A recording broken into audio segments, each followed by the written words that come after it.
Okie dokes. Hey, everybody. I could be brown. Oh, wow. Is this recording? Is this Oh, good. So that's Taylor. Taylor, say what's up. I could be are we doing this? Are we included in on this intro? You guys are now in the intro for the podcast. I could be brown. Oh, my gosh. All right, stop. Sky. I could be hurtful. This is what I get. I could be anything you like. I could be brown. I could be blue. I could be violet. Colleen, please cut all this out. These guys are idiots. Hey. Oh, sorry. That was mean. Right? Wow. That was not Midwest Nice of me. Should I apologize I thought that this was the Cripes I Love You podcast. This is the Cripescast. You just spent 20 minutes talking about buttholes and Miles' Oh, no. Now we can't use Now we can't use it. Don't you know Whatever. He's a family. He's a G-rated podcast. Colleen will cut it up. No, I was talking not about... All right, let's just start over. All right. Hey, everybody. Welcome to the Cripescast. I'm your host, Charlie Behrens. This is the podcast where we talk to people who are for and or from the Midwest. And, thank you, Miles. This is Miles Montplaisir, a.k.a. the You Betcha guy. And then Taylor. Hey, how you doing there, guys? A.k.a. You don't live in the Midwest anymore, so. Oh, yeah. He moved from South Dakota to L.A. to Colorado now. That's Taylor. Now, if you're wondering why these two fellas are sitting here on my podcast, it's because I'm in Miles's podcast studio. We just did a podcast. Miles, plug it. We just did your podcast. You Betcha Radio. You Betcha Radio. Give it a follow. We just did a fun podcast. It got really weird. Okay. So that's some cross promotion for you. Anyway, on this week's episode of the Cripescast. Oh, wait. Did you guys want to say more? We shot some great videos. It'd have been nice to come out soon. It'd have been nice to be invited on the Cripescast again. Now that we're together, but yeah, no, go ahead. Finish. You've been on the Cripescast twice. No, go ahead. Yeah, I'll continue to invite you on my podcast. We could do a whole Cripescast. No, you go ahead. But I have a feeling if we were going to do it, the video would have this big You Betcha thing. Midwest is best in the background. That comes down. And then, does it come down? Yeah, pretty. Can I get a flag here for the Cripescast so when I come, I can just shoot my podcast here? Honestly, sure, Charlie. We're in Miles's bunker in North Dakota. So I had a show in Westby, and then from there I drove up to North Dakota because it was on the way. It's about 6 hours out of the way, actually, but it's been a lot of fun. We golfed this morning. You know what's disappointing about the bunker? What's that? It's not underground. It's not underground. Yeah, you call this place a bunker. Yeah. What's the address here so people can come visit? You gotta know someone to see the underground part. Oh, there is an underground part here. So yeah, Miles built this huge bunker in Fargo. Above ground, yeah. He misnamed it. I honestly misunderstood what a bunker was. So. I'll do better next time. Yeah. Well, the name's plastered on the sides. Building just didn't sound good. Yeah. Above ground building just doesn't roll. Yeah, no, it doesn't have the same pizzazz to it. But Miles has a great shop set up here. There's more merch in the back. I've never felt so inadequate about my merch production than when I walked in here. And I was like, holy smokes. No, all those boxes are empty. We just did that to make you feel self-conscious. Did you? Okay, thank you. Because now I feel better. Thanks for saying They're that. They're tearing down all the boxes right now.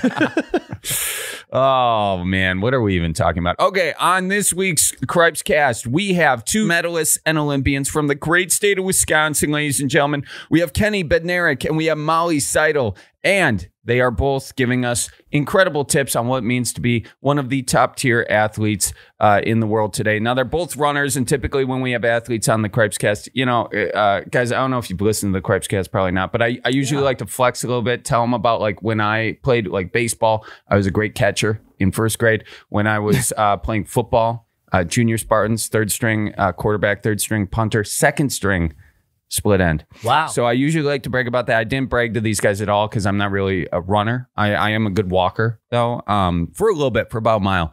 So anyway, that's that.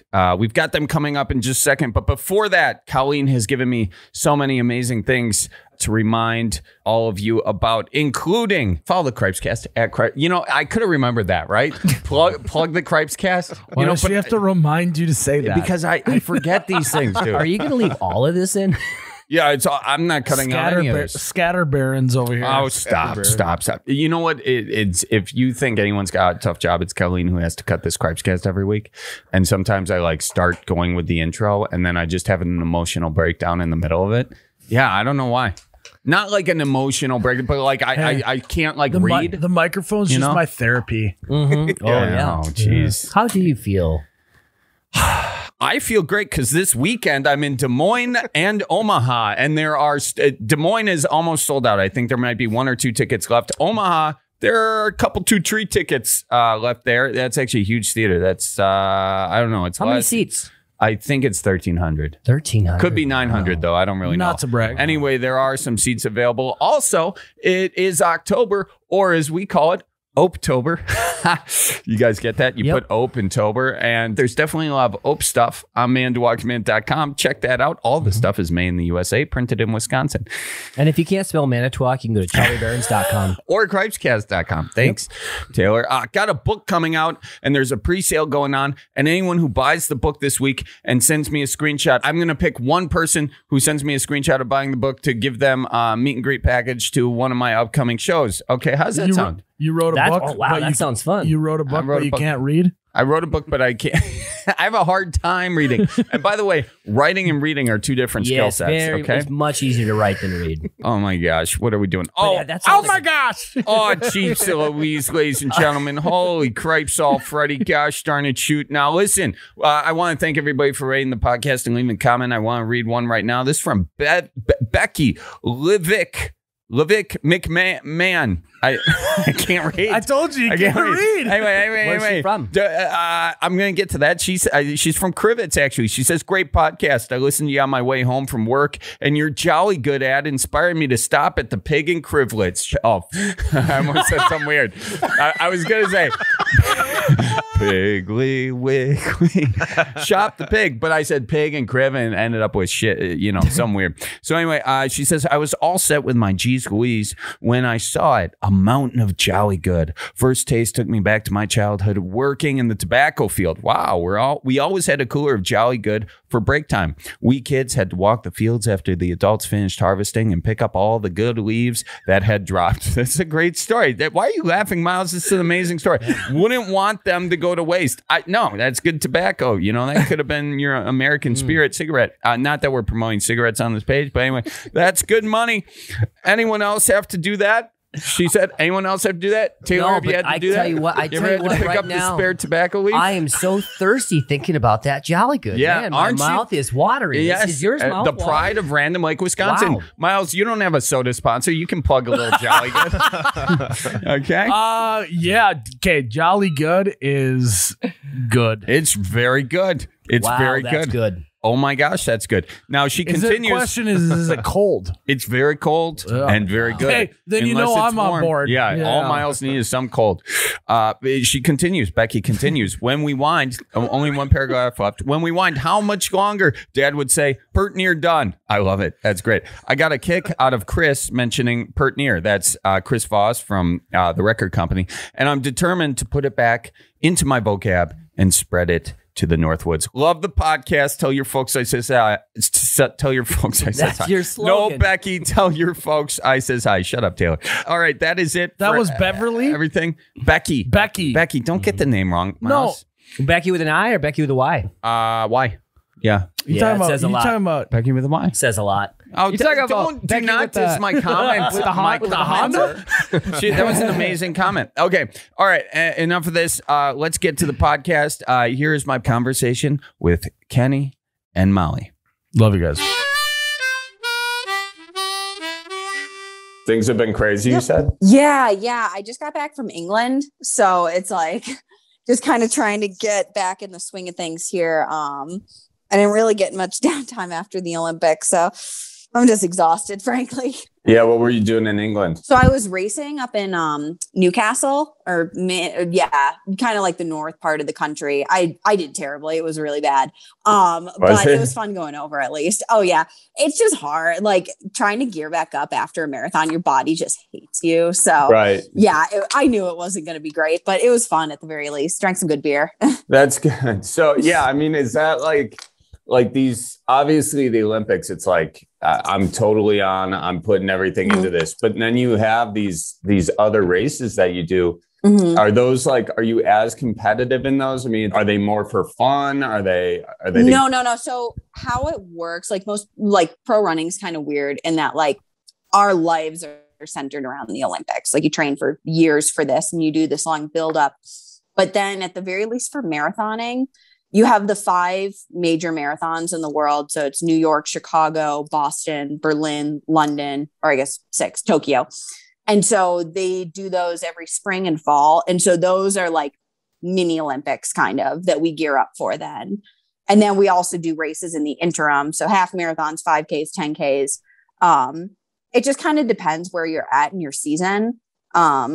And normally I would be a little bit more geared up for a race like this, but my body's still not really recovered from the games.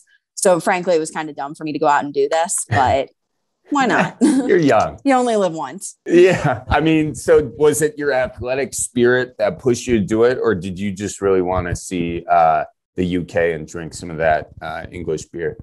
Well, I mean, part of it is they paid me money to come out. Okay, so there it is. That's also part of it. But yeah, no, I have a lot of friends on the British like team out there. So wanted to see friends. I've got some friends who live in London. So figured they're paying me to come out. It was a fun race. My coach is also my best friend. He came out with me. So like we used it as kind of a mini vacation to just like see England.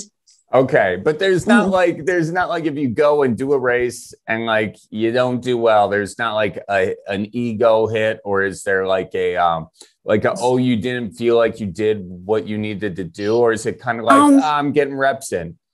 I guess it depends. So for a race like this, it's kind of more like getting in reps, practicing racing at the international level. I'll do the New York City Marathon in the fall. And so that's something that I'm like really gearing up for.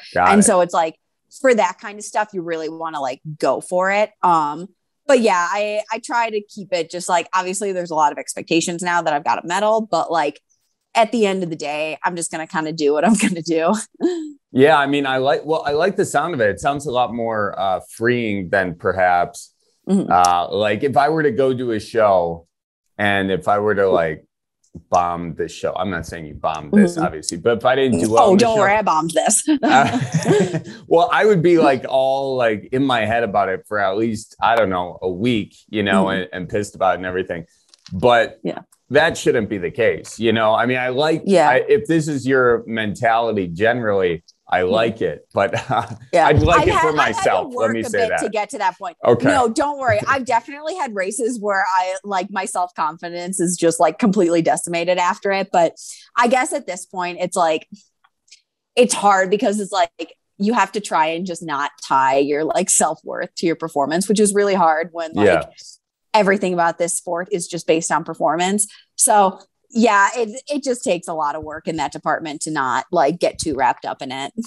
Okay. Yeah. And is that something you see a lot of athletes doing though? Like really, really? And then. Yeah. Well, it shortens a lot of careers, frankly. Like a lot of people have, frankly, and I used to have this as well, like more when I was in college, racing for like at the NCAA level. Yeah. You just tie so much of your self-worth to your racing performance. And it just mentally, it's just like, digger. And I feel like a lot of people leave the sport because of that it's just, they lose their enjoyment for it. Whereas like, I don't know, if you kind of stop giving a fuck about like what people think, the sport becomes a lot more enjoyable. And I find like I do a lot better when I don't put too much pressure on it. Right. That's just like a great crossover lesson for life of like, you know, you always get into these positions. I know I get into them with work and it's like, I have such a huge problem. Like I'm so anxious about X, Y, or Z. And then it's like, if I go on a walk, I have enough time to think about it long enough to find something that I'm even more anxious about. And then all of a sudden, I don't care about this at all. So it's the bottomless pit of like, self-critical thinking. Don't worry. I feel like that's just such a like relatable thing for regardless of any line of work. Yeah. So where are you from now? So I currently live in Flagstaff, Arizona. First of all, how much of a Midwest question was that? So where are you from now? Wait, where am I from where am I now? So whereabouts you from? Whereabouts you from now? So I guess where I am from originally and where I still spend part of the year is Neshota, Wisconsin. What part of the year? So it kind of depends. Generally, it's after big races. So I was just there for I was just there for a little bit before and after England. Just my parents live on a lake. And so I try to get out there in the summer as much as possible. And then I actually legit really like going back in the winter. Like, I know it's miserable in Wisconsin in the winter, but like, I don't know. I feel like I just need that like harshness in my life to like remind me that like life can be good sometimes. I'm telling you, it's just that like I lived in LA and there were no seasons and I got depressed and I was like trying to think what that's about, but it's like nice when you're reminded by these seasons that like the world continues to go by, and also you get kind of a weird grit, I think. Well, the thing with like, it's funny because anytime I go to LA to race or to train or whatnot, I get seriously low grade anxiety of too many days of nice weather in a row. Yes. So I don't know how you live there. That must be a Midwestern thing, because it's like if there's not a cloudy day or like just like crappy gray like sprinkled in there, I start being like, oh God, what's happening? Yeah. Well, it feels like, I don't know what it feels like. It feels I don't know. I like clouds. I have agoraphobia of the sky. Is that a thing? Jeez, I think that is. I think that's what happens when you grow up in a place where you don't see the sun between like November and April. Yeah. That you just kind of need that. Yeah. So, okay. Anyway, I interrupted you 12 times. No, just sorry. trying to I was say like where you're bounced from. around with that. I grew up in southeastern Wisconsin, Neshota. I now spend most of the year in Flagstaff, Arizona. But still get back. Hang on. What's Neshota over there by? So Neshota, it's just off the 94 corridor. Yeah, you go right up off 94. like up 4 miles. Get off at the Delafield exit. Just past the Smiley Barn. Oh, you're past the Smiley Barn. Now they painted that over for a little while. Did you know? Travesty. Absolute travesty. What were they doing? But then they repainted it. So I'm glad they at least went back, because like we need that in our lives. Yeah, we do. We need also, it's a good landmark. Yeah. I know. It's like, that was it back in like the, early 2000s or whatever, like growing up there. I grew up in that area too. And, my family would always say, it's just an exit past the Smiley Face Barn. Oh, okay. Got it. So whereabouts are you from? Oh, geez. Well, I'm from I'm from the suburbs of Milwaukee. Okay. So, yeah. Okay. So like Tosa, or are we talking like Brookfield? New Berlin is where I was. I was there. I went to Orchard Lane High School or Orchard Lane grade school for a little bit. And then my mom's mom, so my grandma, but on my mom's side, they were in Elm Grove, and then they moved and they sold their house to my folks. So my mom actually grew up in the house that I grew up in. So it's one of those deals. Yeah. Yeah. So that's, I actually don't think I've said that on this podcast before, but yeah. So now they are currently in Elm Grove, and I spent a lot of my childhood in Elm Grove. But the western suburbs of Milwaukee, essentially. You're the far, far west. Now, I guess some would consider them suburbs of Milwaukee, as Milwaukee kind of continues to sprawl out. But so I usually, for people like who have no frame of reference in Wisconsin, when they ask where I'm from, I just say that I'm between Milwaukee and Madison, because we are like literally almost like equidistant smack dab between the two. Are you really? Is it that far out there? Yeah, just about. Or at the very least, from where I live, it's a little bit quicker to get into Milwaukee. So we would go there a bit more. My dad works in Milwaukee, but then my brother went to Madison, and so I'd be out there all the time. Yeah. So where'd you go to high school then? So I went to University Lake. It was just like a real small school in that area. And yeah, frankly, I couldn't wait to get out of my town to go to college. And it's since I've grown up that I've like really appreciated like small town Wisconsin. Isn't it funny? You definitely, growing up, I always had that idea that I wanted to leave Wisconsin growing up anyway. And then just because, I wanted to be a musician. So I wanted to like go out to the West Coast or something. And then I got out there and I was like, oh, geez, where all the deer at out here? They don't have walleye, but you felt that too. You felt that need to just kind of go. Was it like, were the kids in high school shitty or something? Or did you? It was just like, I don't know. Cause that's the thing is like, I've been just like like runner since like I was a kid. Like I love this. I kind of knew from a young age that like this was going to be it. And the problem is like the town was small and like it was just like people didn't really sometimes share that same kind of like drive to do stuff, and I just wasn't like fixing to do like drugs all the time. Was that the vibe? Yeah. A lot of pot. That was really the vibe at my school, and like I got nothing against it. Like I like weed just as much as anybody else, but I was just like, you know what? I kind of have goals of like trying to do stuff. So yeah, I basically just feel like I was a pretty big nerd in high school. I just wanted to get like good grades, get a scholarship, get the hell out of there. Mm-hmm. And I thought I was going to end up in California. I was like, I'm going to be independent. I'm going to go to like somewhere on the West Coast. And then I ended up going to Notre Dame. So just spent the next 5 years in Indiana. Which is like Wisconsin, just not as good. And I hope Indiana doesn't take any offense to that. But, you know, I got to be a Wisconsin state.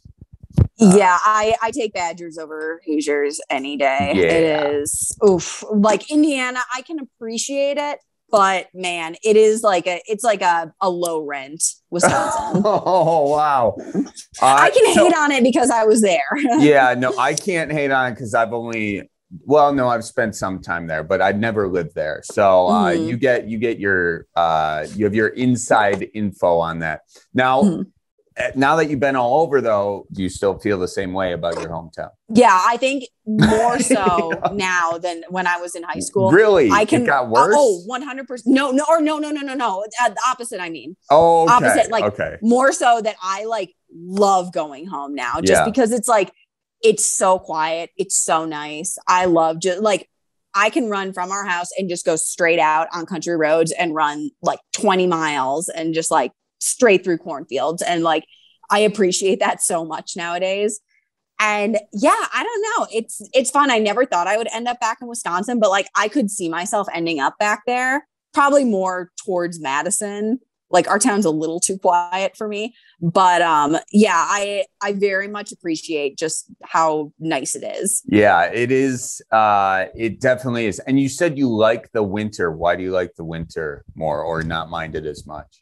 Well, no. So we were actually a big like winter sports family. So I grew up skiing. That was like our family's main sport on the mountains of Wisconsin, literally like a hill. It's 30 seconds top to bottom. So we would just race and like run courses on it. But yeah, so like I love skiing. I love cross country skiing. We're on the lake. So it's like pond hockey, just go out on the ice. We don't really ice fish a ton, but people around us do. So you just go hang out in the shanties or whatever. Yeah. But yeah, I don't know. It's like, it's just kind of it's like beautiful in a way, even though it's like kind of brown and gross for a lot of the winter nowadays. Yeah. But I don't know. I just like it. It's a good like self-reflective period. Yeah, it is. By the way, when you say which lake are you talking about? So I'm on Pine. You're on Pine Lake. Yeah. We're right in like that lake country area. So it's literally like 15 lakes all like right within the area. Yeah, no, I know exactly where that is. I hate it when that happens when like you say, yeah. I used to fix or put docks and stuff over there and do some work on a property on Pine Lake. No way, that's awesome. Did you work for the Mosses? Putting in piers? No, it wasn't the Mosses. No, it was actually it was the Brunkins. Actually, they had a spot right over there. Yeah. That's so funny. Do you know them or no? I don't think I do. That might have been a little bit before. There's been so many people moving in and out. Like, we get a lot of people now like buying houses on the lake from like Chicago. And so it's been like so many new people coming in. It's kind of crazy. So it's funny watching my parents as they get older, becoming like the crotchety old people on the lake. I'm like, there's too many new people. What's the vibe when someone comes in, buys a house, they say they're from Chicago? What's the vibe of the locals? Let everyone know. Definitely kind of like, oh, they're never good. Cause so like, especially like growing up on a lake, like there's a huge lake community. So it's like everybody kind of helps out. It's like, you come to like all the different events on the lake, well, like 4th of July party, Memorial Day, and the head of the lake is like the Commodore. And so they throw a picnic at their house, and there's a big tug of war thing that's like legendary every year. But knowing a lot of these people coming in, they don't want anything to do with that. They just want their summer home and then go back down. And so it's always this kind of vibe of like, they're not going to take part in any of the community. They're not going to help out at all. They're not going to help clean up the island, like all that kind of stuff. So it's funny to watch it, but I very much like understand where my parents are coming from, just because like they both grew up on the lake as well. And so it's like, I think they remember it being like such a big community of like, they want that going forward. Yeah. Well, speaking of community there, actually, it's not speaking of that at all. I just want to know if you have to address the Commodore as Commodore. Oh, or Commodore S. No, generally they get a fancy. No, I don't know if that's like a gender specific term, but yeah, it's funny. You almost kind of do it ironically. Like my dad was Commodore at one point. And so we definitely like kind of gave him a lot of shit for that one of like Sir Commodore. That's great. How do you become the Commodore? What do you have to do? Do you have to bribe someone? How does it work? I'm sure there's probably a lot of under the table bribery. But no, I think it's just you live that's the thing. I don't think anybody ever wants to be the Commodore. It's just you live on the lake long enough and you have to like pay your dues. And so it's a 2-year term. And it's always like, it's so funny watching on Labor Day, they always like transition it over to the next person and just watching them hand over this tiny little like Commodore's cannon. It's like a decorative cannon thing. The relief and the weight that is lifted off their shoulders. With this tiny little, they just hand it off and then the other guy's hands. Yeah. And then they have to deal with all the shit for the next 2 years. That sounds like a disaster. Well, God bless all those Commodores out there. So that's God's work. Yep, exactly. What got you into running? Like, I mean, how do you got all these sports to choose from, and more importantly, though, and this is the real question: what are you running from? I'm running from the hellscape that is my own mind. No, I actually, aren't we all? But yeah, no, it's funny because like, even since I was a kid, like I just really liked running just all the time. Our neighbor has 150 acres of just like farm, like woods and stuff up behind our house. So I would just go run on it. Like if I was bored, I was super like dealt with a lot of like kind of like hyperactivity as a kid and trouble focusing. So I would just like go run up back. And then like got into middle school and just realized that I was actually pretty freaking good at it.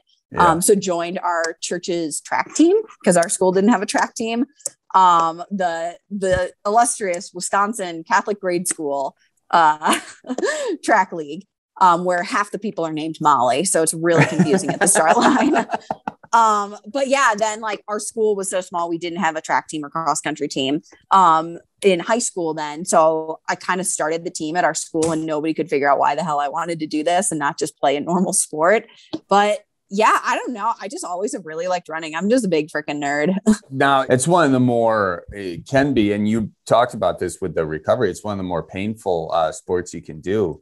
Especially at those great distances. Is that what else do you do to keep your body in shape for that? Do you do yoga? Yeah. Do you do all that sort of stuff? Oh, Christ. No, it was actually really bad this morning. We ran with a local college Are you going to finish your prayer or what? Christ, pray for us.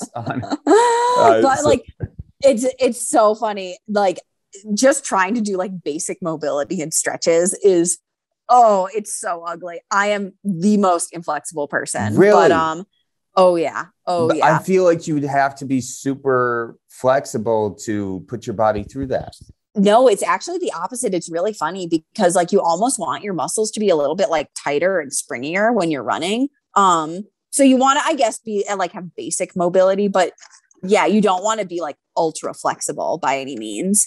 But yeah, I guess in terms of like recovery, truthfully, a lot of it is just sleeping as much as possible. Like when I'm in really heavy training, I take a nap almost every day. Just because you have to, especially when I'm training at altitude, you're just friggin' tired all the time. because it's like when I'm in full training, I'm running 130 miles a week. It's just endless. Wow. But yeah, I go get PT. I'm trying to think. I feel like I should probably do more recovery stuff. Well, I mean, don't take my word for it. Okay. I have the worst workout regimen out there in terms of anything. So going to the fridge to get a beer. Yeah, exactly. I go to the fridge. I go out to the garage, get some jerky. Some canned tomatoes, bring them back. You know the deal. Yeah, exactly. Occasionally I'll go out and get the paper. Okay. And I'll do it fast because it's cold and I will have been too lazy to put my boots on. That's more of a winter sport. We could go on with this. But when did you realize that, hey, maybe I can do this professionally? So I got a scholarship when I was in high school, went to Notre Dame. And I think like that transition from like being a good high schooler in like a very small pool of like Wisconsin running to like going up to college. It's like, okay, we'll see how I transition. And I kind of struggled my first 2 years in college, but then like I hit my stride and ended up winning like a couple NCAA titles. And so at that point it was kind of like, oh, like I can do this like for my job. Like I can go professional in it. So basically I got signed out of college with a professional team and just started going for it. Is it annoying talking just in normal conversations and then saying like a cliche, like I hit my stride and then someone being like, hey, as I was is that a pun? I was like, oh God. Because there's so many like, With running, there's way too many. It happens way more than I would like. Yep. Well, okay. So it does happen. Good. Question answered. How long do you see yourself running? I'm hoping that I get to do this at least until like my mid 30s or so. I hope that I get to run for as long as possible. Competitively, generally, like I'm actually pretty young for a marathoner. Most people don't start marathoning professionally until their 30s. I did my first one at 25. So I'm hoping, fingers crossed, that I've got a couple more Olympic cycles in me. But yeah, I don't know. We'll see how it goes. Like you can never take anything for granted. And so I'll just ride this wave as long as I can, baby. Nice. Do you have plans outside of competing on something else that you might want to do? Yeah. So I guess a couple years ago, I thought I was going to have to like retire from the sport. I was just super injured. I got surgery. And so I was kind of like making plans on what to do. So I work pretty closely with a foundation over in Ethiopia that I do stuff with. It's called Girls Gotta Run. Basically like education, run training for girls over there.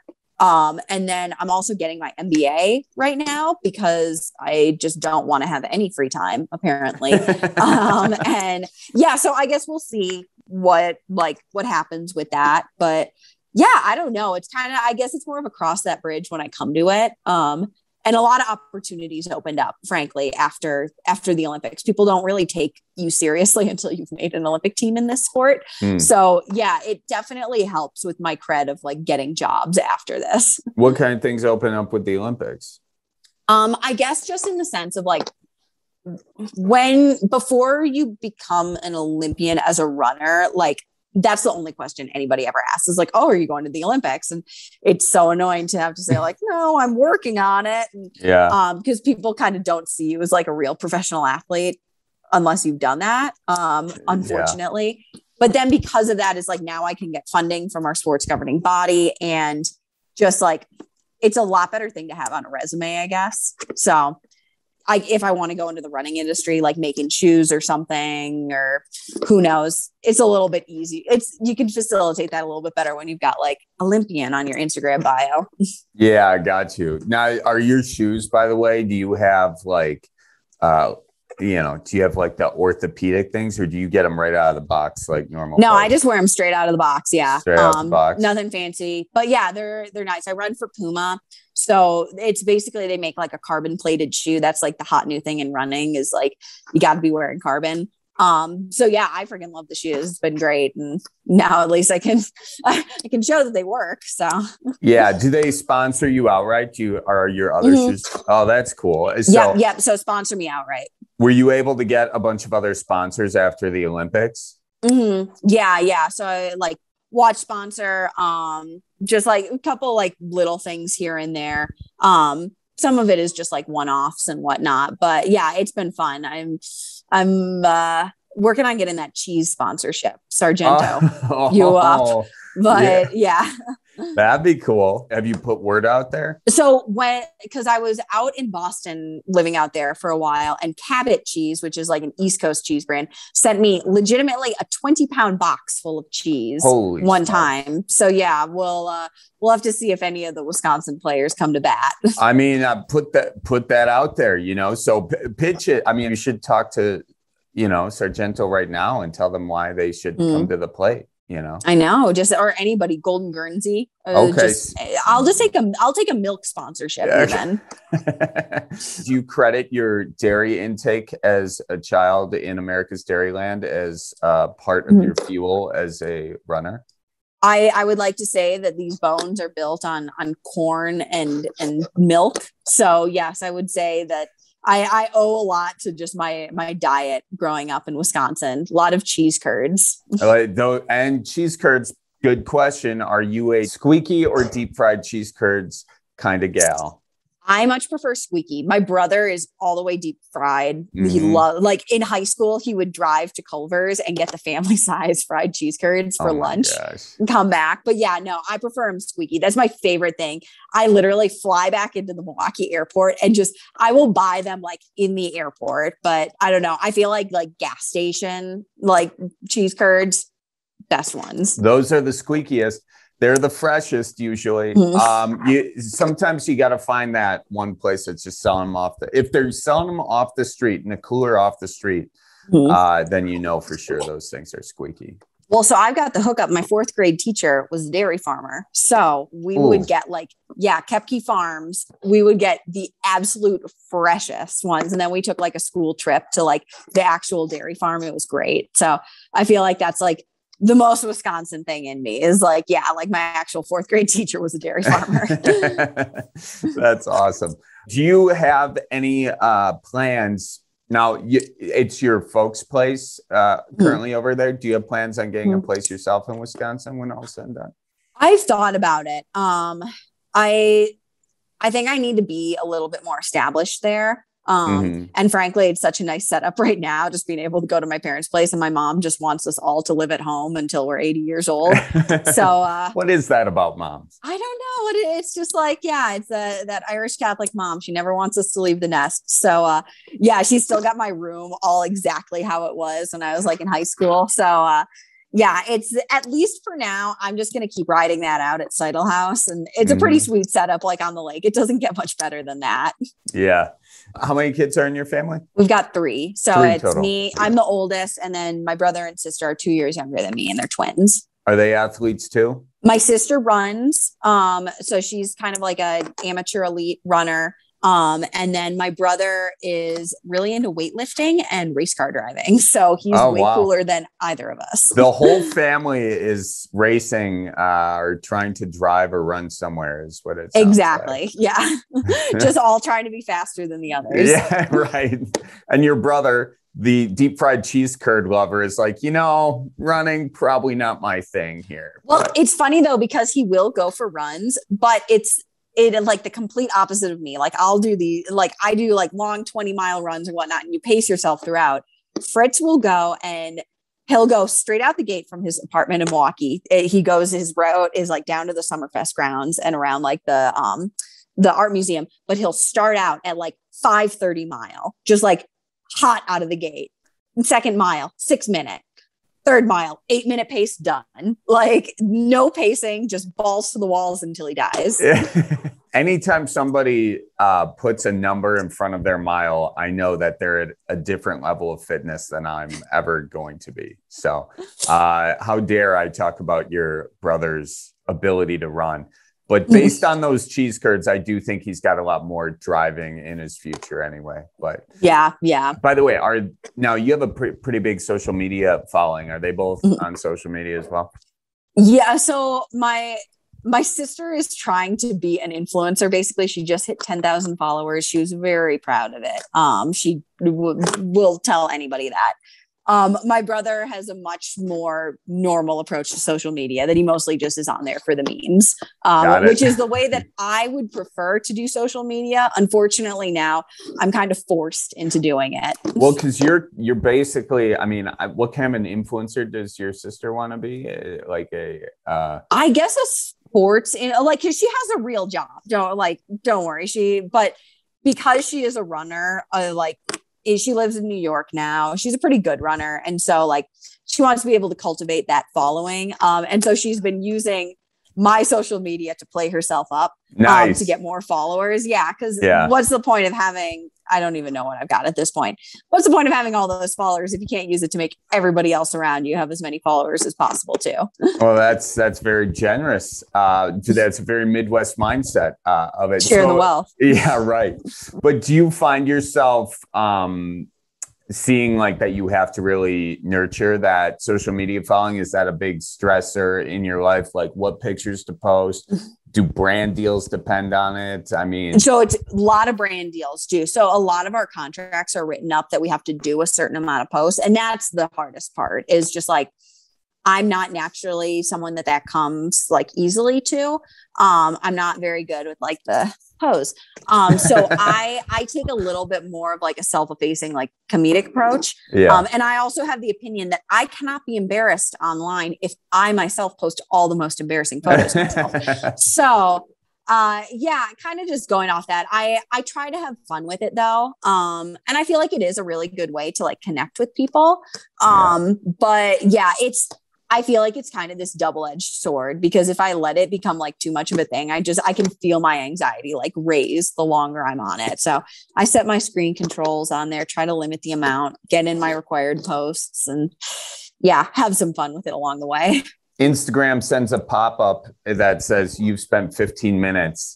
And then it gives you the option of clicking the button for another 15 minutes. I hate that, because I always do 15 minutes more. It kills me. I have no self-control. Neither do I. I had that on my phone for a while. And I never said, oh, okay, now's the time to shut this off. You know, like the phone literally needs to like stop for 30 seconds. I need my phone to like literally deactivate. Yeah. That's probably why I'm notorious for like my phone always being on like 10% battery. And so I need to just keep it there so it just keeps shutting down on me.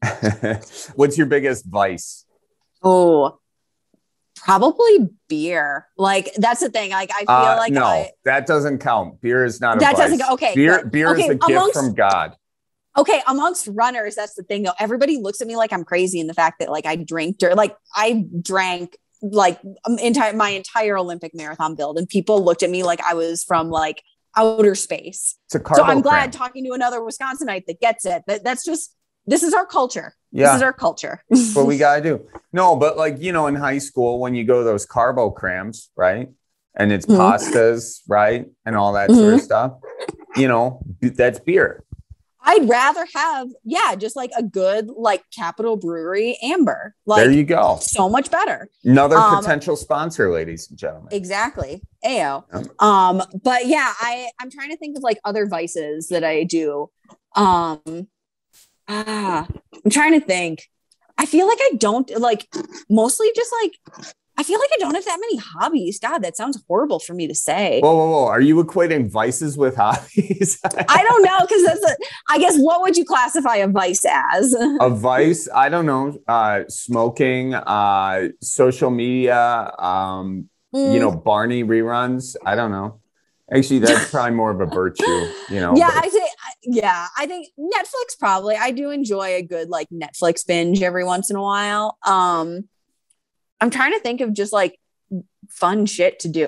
Actually, one of my big vices, because our family is like race car drivers, one of my favorite things to do when I'm really stressed out or just need to go, I just take my car and I will drive way too fast up and down the mountains here in Flag.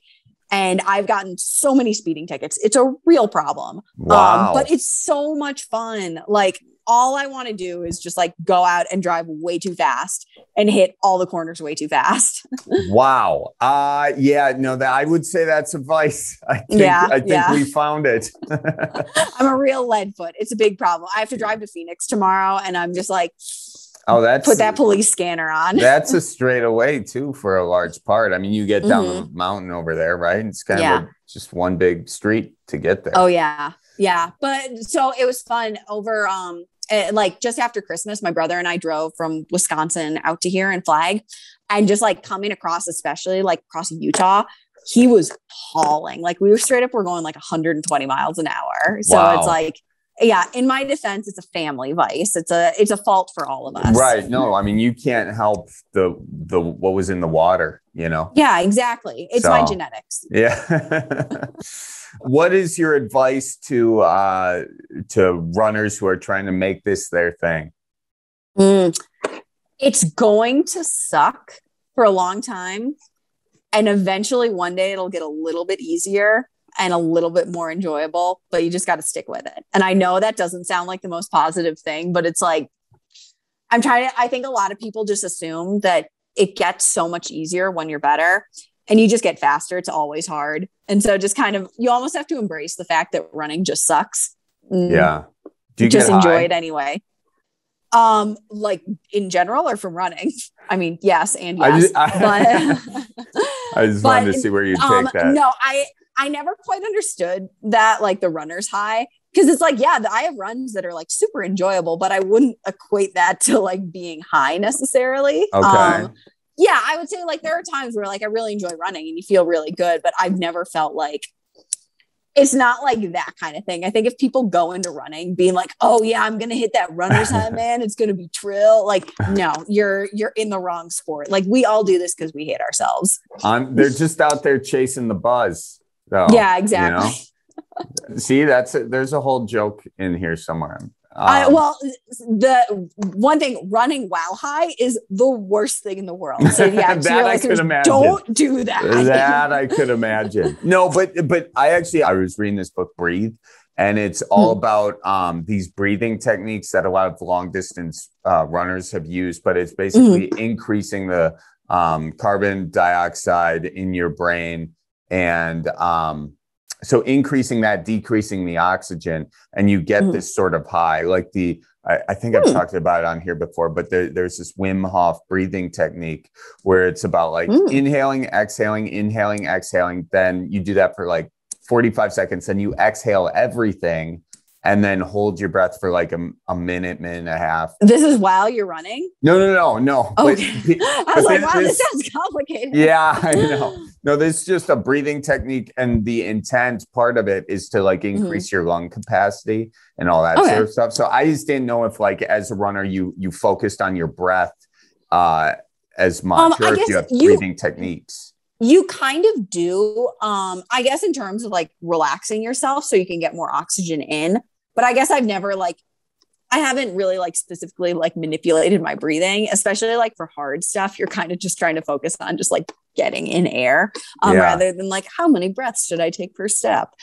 So yeah, I'll check that out though. It's called Breathe. It's Wim called Hof Breathe method. No. Wim Hof is something separate, but Breathe is the name of the book. But I will say this, in the book, the guy talks about, I forget what runners they are. And if I were better at my job, I would have had them before I just you need notes. I know, I need notes. I need something. But they said that this runner was able to increase his breath capacity. He's like one of the world champion Olympians or whatever. But yeah, don't take my word for it because I clearly don't know what the hell I'm talking about. You got to read the book. This is the required reading for the podcast now. We're giving all the listeners like, okay, you got to go read this. Go read this and my whole interview will make a lot more sense. I promise. But yeah, so I don't know. Me doing some of the breathing exercises, I felt like kind of high afterwards. I do this one like every day. And I kind of have that feeling. So I was just curious if you want to add to your, I gotta try that. I know. I'll send it to you. See what you think if you try it out. But I don't know. I was just trying to get more of those out of you, but apparently it's a lost cause, huh? Yeah, I don't have any of the fun breathing secrets. What's the best run you've ever done in your life? The best run I've ever done in my life. Just enjoy, like the most beautiful place you've run, or the place you felt the most alive running. So a couple of years ago, I got really into trail running, and I decided to run the Grand Canyon. And it was legitimately one of the hardest things I've ever done. It's like 48 miles round trip. Yeah, it's the Grand Canyon. I did not realize, because that was my first time to Arizona even. So that was like the first time I ever went to Flagstaff. And so I go in there, and I did not understand how freaking deep the Grand Canyon is. It is a mile deep. Yeah, it's a big hole. Yeah. So it takes like 9 miles of descending just to get down there. Oh, wow. So I guess I'm not thinking that. Yeah, it's wild. And it's like you keep just going down levels and levels and levels. And it was straight up like, it was so hard, but it was so beautiful. And I don't know if I was just like so tired. I was like basically like hallucinating at that point, but I was just like, it was like a religious experience almost. Like, it was so cool. It was gorgeous with like the sun rising over the canyon wall. Because we started at like 3 a.m. and then coming back and watching like the sun setting. It was wild. Yeah. So I would say that was probably one of the cooler ones that I've done. How many breaks do you take in doing that? Or are you... We took a lot of them. Okay. I know people. So there are like crazy trail runners out here in Flag. I'm friends with quite a few of them that will run it in like 6 hours, like just straight through. We were enjoying ourselves. So we like chilled in the creek for a bit. We ate like lunch on the North Rim. So yeah, we took our time with it. Is someone running with a big backpack? Yes. So you have to wear backpacks with like water bladders, bunch of food, but we did it in the middle of summer, which is such a bad time to do it. And it's just like, there's no water in the canyon. It's like, it gets straight up dangerous. So we were just like 19 years old and just fucking idiots. But it was really fun. Yeah. I'm glad we didn't die. Yeah, seriously. Yeah. There's no gas stations down there. Yeah, exactly. Nowhere to get your fresh cheese curds. Come on. This has been awesome. Is there anything I didn't ask that you're like, oh, geez, I wish he would have asked me about that? No one ever asked me about that. I've always wanted to talk about that. Yeah, no, I feel like we covered a lot. Yes, we did. We did. Well, good luck getting your cheese and beer sponsors. Good luck running. I hope your body continues to recover. And you just remember vegetables and actually, no, I'm just kidding. Just beer. That does your body good. Okay. Just beer. Beer's all you need. The healing elixir. Yeah. Yep. You got it. Awesome. Well, thanks so much for coming Thanks, on. Charlie. Yeah, have a good one. Yeah, it was great getting to talk to you. Yeah, you too. And we'll tweet this and everything at you. So all the Instagrams. Yep, exactly. All right, bye-bye. Sweet. See ya. Oh, jeepers cripes, folks. Excuse the interruption, but I just want to tell you about Jolly Good Soda, the pride of Random Lake, Wisconsin, and the sponsor of this podcast. And Miles, you bet your guy likes it too. Announcing, by the way, candle scent tomorrow, Wednesday. No way to get in the mood for your Wisconsin partner than lighting up some sour power that is a scented Jolly Good candle. And I want to thank all of you for voting Jolly Good into the coolest things in Wisconsin. They made it to the top 16. So keep supporting Jolly Good. Go to any of your local grocery stores. And if they don't have that Jolly Good, say, hey there, guys, why are you screwing the pooch in here? Where's the Jolly Good? You know, also, I want to shout out Duluth Trading Company, best gosh darn clothing company around. I'm wearing a Duluth Trading Company flannel right now. Great stuff. They're a company from the Midwest making clothes that change with us like the seasons. Okay? Isn't that deep? They change with us like the seasons. As the seasons change, so does Duluth clothes. So do we. Okay? You got any of their underwear? I got their undies. Some undies are great. They are so good. They are great. You talk about seasons, talk about SWAS season in the summer. Yep. SWAS. They have the best underwear to avoid that. Yeah. Honestly, they hug me just right. They hug you right, and they are SWASless undies. So you get after them. And people say safety is sexy. I say functionality and comfort is sexy. Okay? Isn't that nice? Yeah. And I didn't just read that because it was on my notes. I'm getting a little turned on. I've never felt sexier than when wearing my Duluth underwear. Absolutely not. And if you folks want some Duluth Trading Company undies or anything else, flannels or whatnot, head on over to DuluthTrading.com. Okie dokes, back to the Cripescast. Where are you at right now? I'm in Claremont, Florida. So just still training a little bit, and I have one more meet, and then I'm done with my season. Finally get a break. Planning on going to Hawaii with my girl and just relax. Oh, that'll be cool. Yeah, I bet. Yeah, it's been a crazy year. What was the Olympics like? Amazing experience. I mean, as you probably already saw, we had to sleep on those cardboard beds, so those were interesting. Yeah, what's going on with that? I mean, I don't really know the whole real situation with that, but I mean, they're okay. I just woke up a little bit stiff here and there, but they were doable. They did the job. Got some sleep here and there. I mean, it was just weird because I did not expect that. With one of the highest events ever in the year, and then having to sleep on a bed like that was kind of strange. But I mean, it is what it is. But the experience was pretty cool. First Olympics, and I mean, I had a good time. They kind of used the whole village as a bubble since COVID. So just kind of walking around the village. It was huge. All the other athletes were there. And, just had a good time, got ready, and went to the track and did what I needed to do. I feel like you did more than what you needed to do. I mean, that was incredible. And that was a personal best for you as well, was it not? Yeah, it was a personal best. Just that close to, getting that gold medal. But next time I'll definitely get it. Okay. So what, like...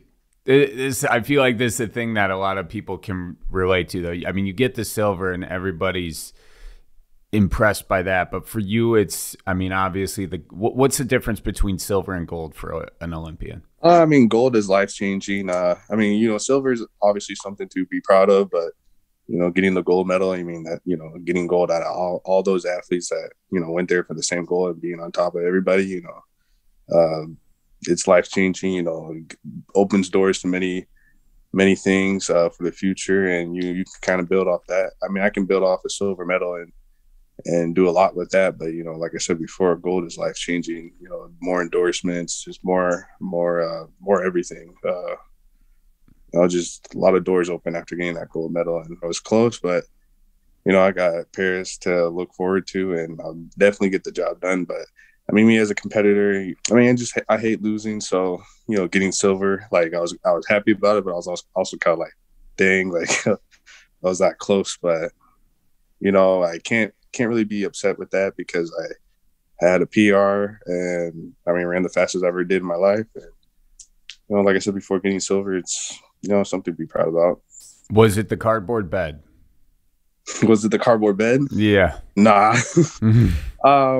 There's just a little things like I'm already fast, but when you're running at this the highest level, when it comes to sprinting, there's form, technique, all these little things that you need to work on, and that's what I've been trying to work on all year. And just those little things, they mattered the most in the finals. And when I came off the bend, I was leading, I think, and then Andre got me because I tightened up and my execution and technique kind of went out the window, and then he barely got me. So it's all these little small things that make a big difference between running a personal best and just running, whatever, something fast.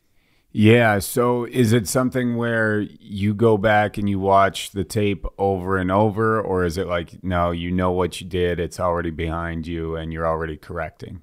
Oh, I would go back and watch each race. Yeah, every time I lose, like during the race, every time I lose, I know exactly when and what happened. Mm-hmm. But I always want to, like, I'm a visual learning, so I always want to look at it. So I always go back and look at the races to see exactly, if I was correct or not, see exactly where I messed up in the race. And I mean, even if I have a good race, I always look back just to see what I could do better. Like, see if I could try to get out of the starts faster, or see if I can try to push it a little bit on the last 100-meter stretch. And I'm always trying to find ways to improve by running, because I know there's a lot of things I need to improve on. So, running this fast at a young age at 22, there's a lot of room to improve. Is it frustrating for Olympic athletes that the Olympics are 4 years apart and that you have your shots and then you got 3.5 years really to think about it in some respects? Or does that not really, you have so many events in between that's not really an issue? Well, for me, it's not really an issue because I have so many events between. I mean, like you said before, there's like 4 years, 3 years. I know for some people it might be frustrating, but there's so much more we can do. Olympics is not everything. It's obviously one of the biggest events of the years, and that's when mostly the whole world is watching. But we all have other events that we have after in between the 4 years. Stuff to win, money to get, all that stuff. But I'll just make sure to do the best I can on the track every day, every meet I go to, make my name known. Try to get in the record books, and then when it comes to Olympics, show out. I mean, for some of us, we just need to treat the Olympics like another meet, just not to put so much pressure on us, because a lot of people they crack under pressure. So for me, like, I try to treat it like just another meet, so then I can do exactly what I've been doing. Because one of the best things I've been doing this year is being consistent with my times. I ran at least 10, 15, 200s this entire year. So it's crazy because I haven't ran that much in a single event, but in each race I ran consistently under 20 seconds, and that's a good stat to have, because I'm kind of that consistent, steady Eddie guy. Yeah, I'm always in the mix. So another good thing about that is being consistently at that time means that when the big show, the curtains open up, when it's my time to show out and all that, I can do that, and I can bring my A game. What goes into like your daily routine on this? I mean, everybody sees you, get to this place, but is it an everyday thing? Do you take days off? How does it work? For me, it's every day. Wake up, first thing I make sure is get enough sleep, 8 to 9 hours. Then try to eat properly. I used to be very, like, when I was in college and kind of in the beginning of my year, I used to be bad with eating. Didn't really know what to eat, and I would just eat whatever. Like, I had in college, I used to have like hot Cheetos and Skittles, a couple hours before a race and stuff like that. Those are good. Yeah, but I got rid of all those bad habits. So just to make sure to have 3 meals a day. I wake up, eat breakfast, go to practice around 9 o'clock, 9:30.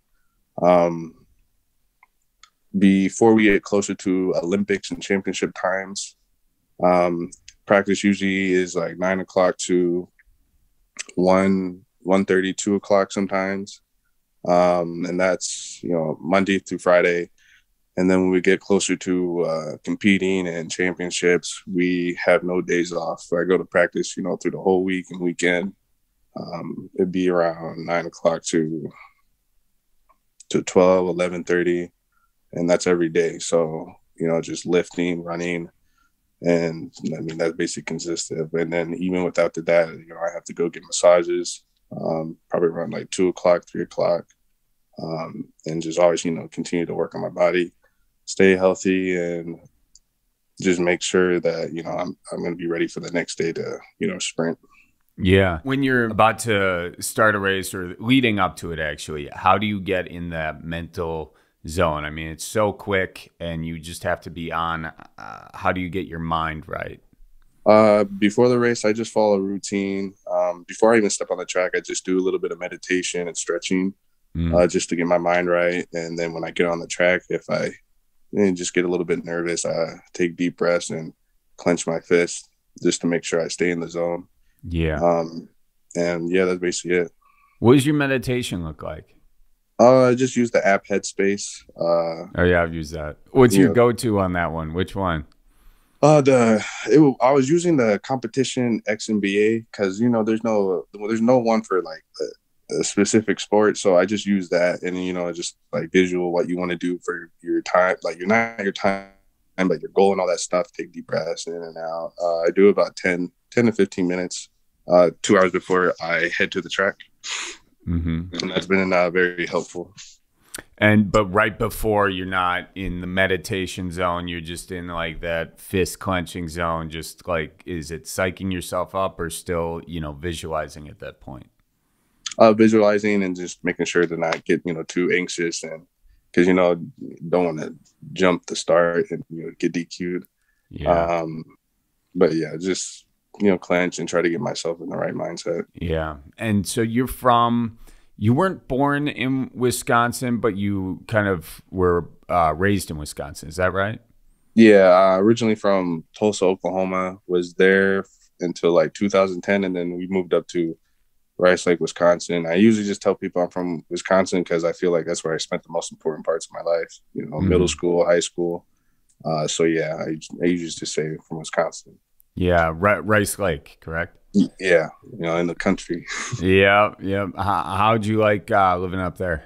It was nice, small area. Like I think population 8,000. So a very small area, a small school. Everybody knows each other. I've had a lot of support from them, love and support, especially after Olympics. I know they've been kind of going crazy for me. Yeah, that's cool. And did you think, because you were an athlete in high school and you didn't just do this, but you did football as well, correct? Yeah. So when did you realize that this was going to be like your sport that you were going to, go all the way to the Olympics with? Did you decide that at one point, or did this just be the thing that was flowing the most for you? I would say probably in junior year or sophomore year. That's when I kind of just decided to do track because I knew football. Like I love football. It's more than just you. It's like a whole team sport. I like the whole vibe and everything. But track was the safer route, and that's what I was doing the best. And so I kind of just went with that because I was excelling at that, and all I got to do is just make sure to, stay injury free and just run and use the legs. So when I knew, when I got to college and I opened up in my first meet in the 400, I ran like a world lead in like December or something like that. And I remember talking to my coach, one of my coaches down at college, and he asked me what I wanted to do for my goals. And I just told him I wanted to be in the Olympics because we were running the 400 indoors, and I've never ran like a 45-second 400 indoors before. So running that fast as my opener was a complete surprise to me. So then after that, I was kind of like, okay, I can do, starting, this low right now with the times and all that. I felt like, I can definitely go way faster since it was the beginning of the year. And, I felt like the sky was the limit, and definitely, making the Olympics, I thought that was a possibility. So that's when my goal of making the Olympics was kind of there. And you gave up football, you said, is more dangerous. Is that, are you talking like head trauma or just physically more dangerous, or what? Physically, because every time I was playing, I love to play football, but every time I was playing and somebody would go try to tackle my legs, I was always be conscious and look out for my legs every single time because I was always thinking about that. So even when I got double team in a tackle or something like that, I just let him take me. I wouldn't really try to, gain the extra yards because I was always thinking about injury and all that. So yeah, that's kind of your mind telling you or directing you to what you really want to do anyway, I suppose. What'd you do for fun growing up in Wisconsin? I played video games, go outside, play basketball, throw the football around 7-on-7, hang out with friends. Just all the basic stuff. Just kind of keep it simple guy. Yeah, right. Any fishing or anything like that? You ever get into that? I've done a little bit of fishing, but I didn't go out to fish that much. I only done it a few times with several of my friends back up there. But it wasn't really a hobby of mine that I really like doing. Got you. Did you have any coaches or anything early on that inspired you or said something that kind of helped when you were in the Olympics or when you're doing your post-Olympic events now? I have a bunch of coaches, ex-coaches. My high school coach, Seda, another one, Tebow, and then just college coach. They all had some few words to kind of inspire me, to make sure to get my job done. And even after another guy named Coach LeBron, even now, I'm kind of tired, because it's been a long season, but I kind of talk to them every now and then just to kind of get some words of advice and to help me keep going to continue the season. So I kind of talk to those guys every now and then to, get some motivation. Yeah, that's cool. what are the economics of like how your business works? You know, obviously if you get that gold medal, you get all the sponsorships and all the Wheaties box or whatever. Do they still do that? They still do the Wheatie box thing? I don't even know. Do you eat Wheaties? This is a great question. This should have been my first question. Are you a Wheaties guy? No, I don't eat Wheaties. Oh, geez. Okay. Well, there goes that endorsement. You know, I'll edit this out just in case. What is the sort of the gold standard endorsement that like the athletes kind of go for? I mean, I don't really know much about this whole stuff. All this is new to me, so I'm kind of learning as I'm, you know, doing my career right now. Mm-hmm. But like I said, like get that gold medal and try to capitalize off that. Try to get a marketing agent and just, you know, just see what I can get for endorsements. Obviously, it'd be better opportunity getting more endorsements with the gold, but, you know, getting a silver, those opportunities are still there. But I don't really know the whole process right now because this is all like new to me and I'm learning as I'm going. Yeah. So. And well, but you also keep up on social media and all that sort of stuff. So what role does that play? And I mean, you can see also some athletes who may have not gone and gotten like all the accolades, but they still find, you know, those endorsements by building their social media. Is that part of your like game plan in all this, or is that kind of an afterthought to everything else? I'm bringing social media kind of as one of the game plans. In the past, I really didn't do much with my social media, but now I'm trying to get more engaged so I can, you know, get more opportunities with endorsements, all that here and there. So I just started posting a lot more and trying to, like I said before, get more engaged. This is all new to me, so some of this stuff is kind of like, you know, taxing, but, you know, it's part of the job and I got to do it. So, dude, it's totally taxing. I like, you know, my whole thing as a comedian before I started doing, you know, I was doing stand-up before doing videos, and then a lot of times it's like you got to do videos to kind of, you know, get people to stand-up shows and all that. So, I mean, do you see it as like, I mean, I know you just said it's like part of the thing, you got to do it, but is it an element that you think you could have a lot of fun with at some point, or is right now social media just kind of a burden? I think I can have some fun with it. When I get bigger, I can do a little bit more and all that stuff. We're trying to come up with more things, more marketing things to use to, you know, put on my page and all that, with the whole Kung Fu Kenny thing. Yeah. Well, I know Kendrick Lamar has that, so that might be a problem in the future. But, you know, with that, we're trying to start something up with that and see if I can get some artwork done, post some pictures of that, you know, have me do some poses and stuff like that, and make it more legit too by actually taking some classes. So, you know, I can make it more legit. Yeah. Definitely be interested in that too. Isn't it funny how you can work so hard to like be a great sprinter and all that sort of stuff, a great runner, a great athlete, and then you do the thing where you know, tie the band around, and then that's kind of what people pick up on. That's what they know you for to a certain extent. Yeah, it's kind of funny. You know, putting the headband on. The goal is to have every race I go into. I don't know if you noticed that I've had a different headband on with different design. So we're trying to have more, you know, we're trying to get more headbands so, you know, I don't run out of them.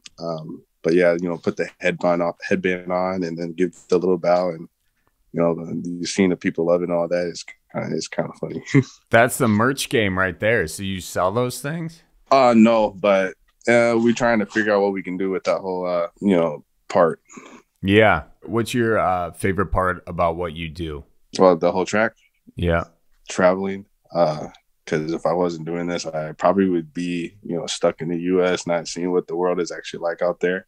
Going all degrees. You know, I went to Paris recently, so I had a good time out there. Saw the Eiffel Tower, and it was pretty nice. You know, used to seeing it on TV or in the books. So it was a cool experience to actually, you know, see it live. And it's just one of the things I got to do a lot more often. Sometimes I get a little too focused on like getting ready for the meet that I actually don't give myself time to go out and about. And then the other issue is, you know, some places, they don't let us go out. We're stuck in a bubble. So we're not able to actually go out, you know, view the city and all there. But but yeah, my favorite part is, traveling and seeing all the different places and seeing different culture. Yeah, it's tough to, and I travel a little bit for what I do, but if I'm super anxious about like a show that I'm doing in a particular city, I'm kind of like what you're saying, I'm not going out at all. How do you allow yourself to live in the moment while you have these big, tense, events in the back of your head? I mean, for me, I usually just, I don't know, like during the whole event, I just try to focus on that and then get that done. And then when I have time, like right after, try to make plans just to go out.